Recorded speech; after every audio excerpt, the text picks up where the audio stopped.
need to work. You got babies to feed. I went to work.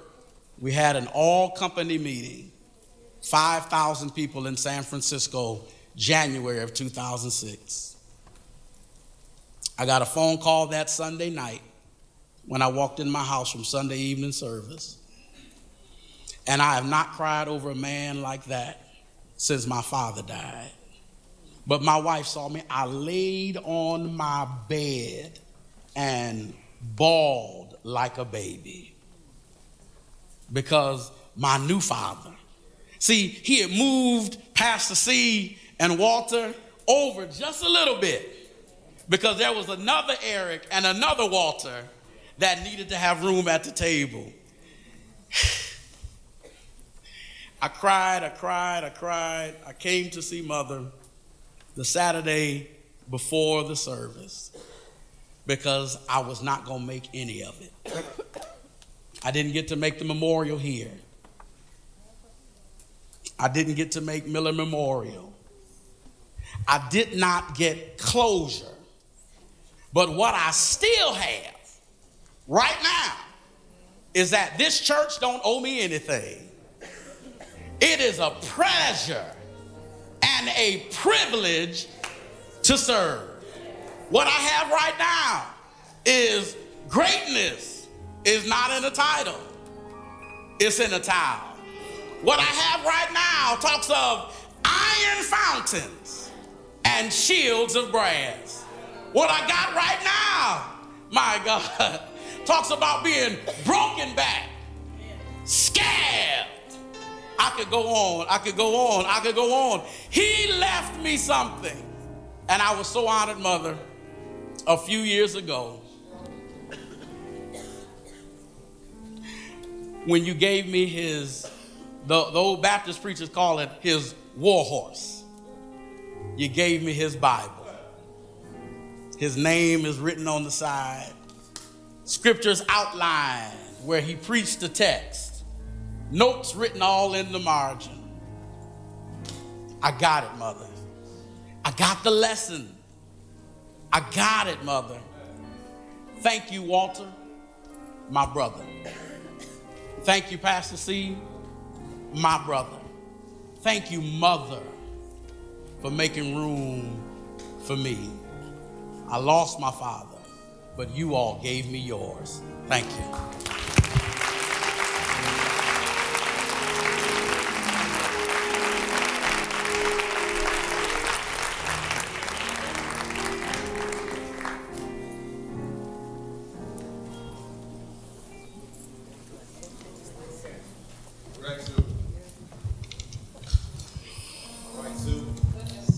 Oh, Lord.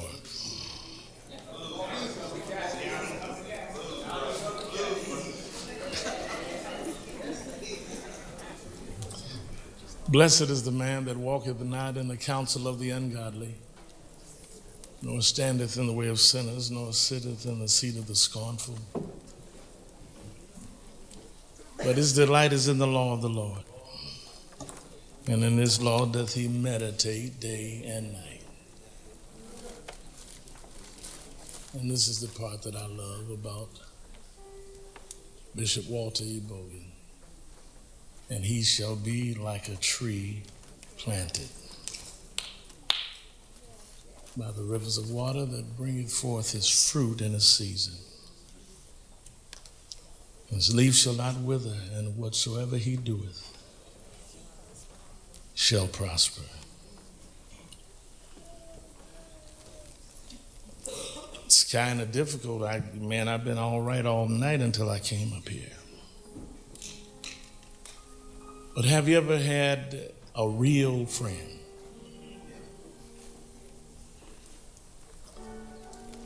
I get on my children and so many others when they say, my friend, this, my friend, that don't even know their friend. The Bible said a friend loveth at all times.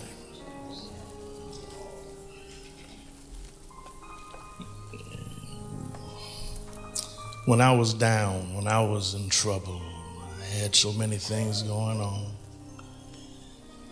I threatened to get my water cut off. Y'all don't know what I'm talking about. From the street.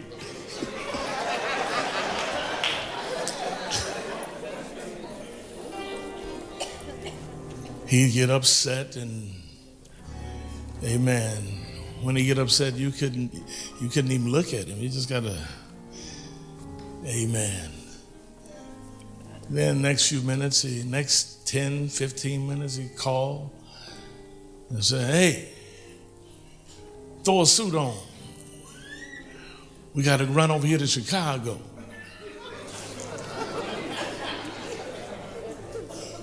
Amen. There's nobody like Walter Bogan. We honor everybody that's here. The house has been addressed. Amen. And Mother Burrell, when I first came here, amen, about 2 a.m, she was wondering what happened to the car, and we had church service. We all come in the door. I think Eddie was driving, or Alan. She looked at one, gave them a look that, I mean, if knives could pierce it. They ran in the door. And I'm behind Bishop Bogan, and she looked down and asked, now, who are you? Almost like, where did they find you?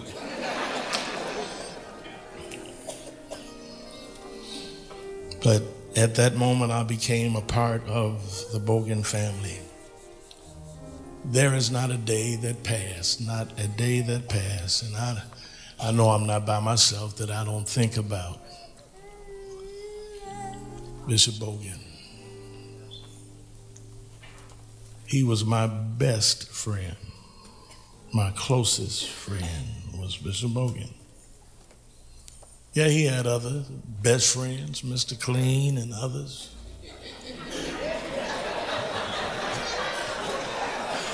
I'm gonna walk around this way. But I could share him. He was my best friend. Yes, he was mine. He meant so much to me. It was down in 1967, September of 1967. At our church's school, at Saints Junior College in Lexington, Mississippi. When I first met him, he always had a magnetic type of personality. Some people thought he was just a bumpkin because he stuttered a lot. But a brilliant mind, a brilliant man. And I got saved when he preached.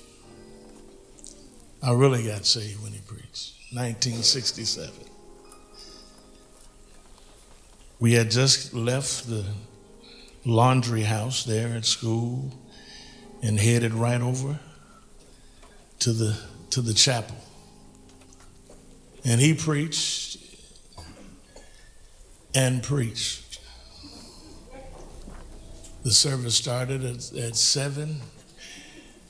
And it was supposed to be out at 8:30. And he preached and preached. He preached until Dean Martin came over and got all of the girls and took them back to the dorm. Gave them an opportunity. See, in Mississippi, it's not like you think, but back then was very difficult. Jeez, Alan know what I'm talking about.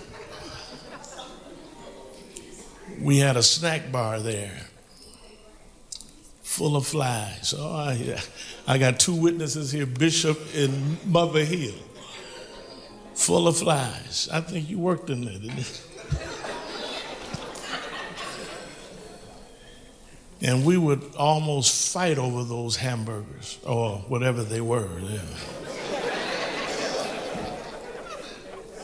He preached so until the women and the girls out, they were looking through the window, you know, making faces at us, and he was still preaching. He preached and so until he went in his pocket to get a handkerchief and pulled out a pair of socks. He threw them down and kept on preaching. But that night, December the 2nd, amen, 1967, the Lord saved me. I gave my heart to the Lord. Oh yeah, I was sharp. See, I was from San Francisco and he was from Flint. I had on banana yellow pants and a banana yellow high boy shirt with a banana yellow alpaca sweater with a soft, baby soft jacket. Oh, I was sharp. And when I got down there, I was from San Francisco. When I got down there, I had what we call a process. Amen. You know, others was wearing afros, but I didn't change over. I had a process. The process was sticking all over my head and natted to me and everything. But under him, you learned how to serve. You learned how even to be saved. You learned he was a great teacher. He taught you everything. And I'm here in Flint now because of Bishop Walter E. Bogan. I met my wife. Matter of fact, he told me, he said, man, I got somebody for you. That'll fit your personality, be just what you need. In Flint?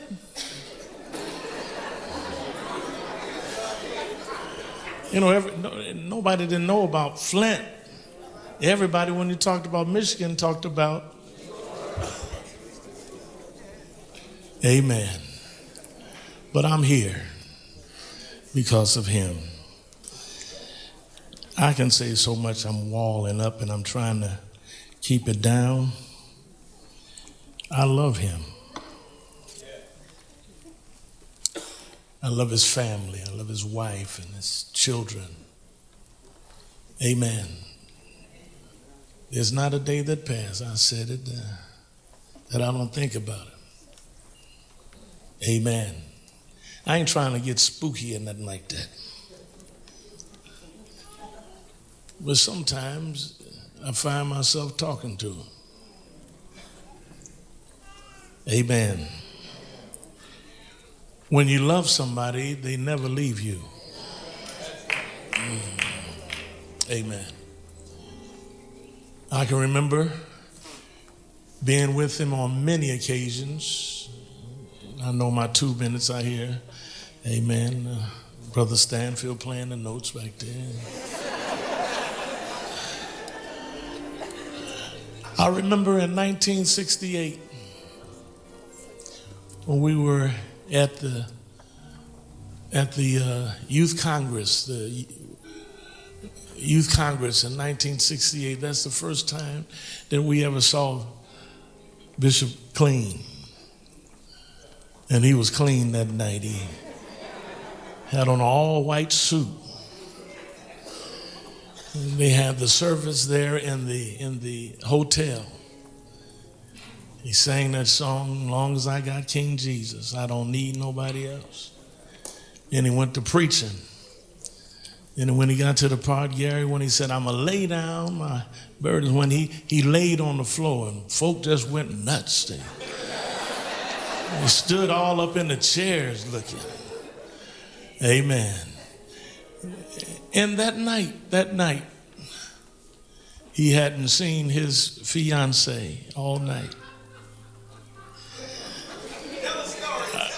I'm going to walk this way in. He hadn't seen his fiancée all night.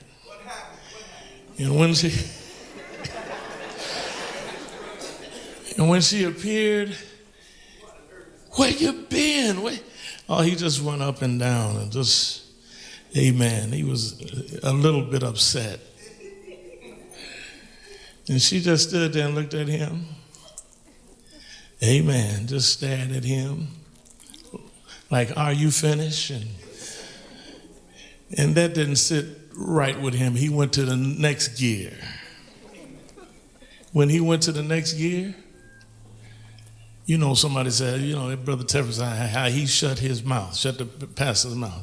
When he went to the next year, she shut his mouth.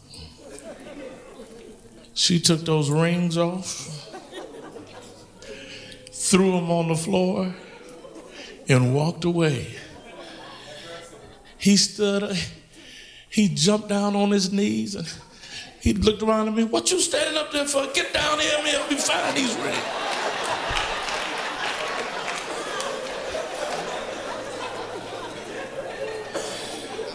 And that night I spent all night coming. She was on the first floor up in the front.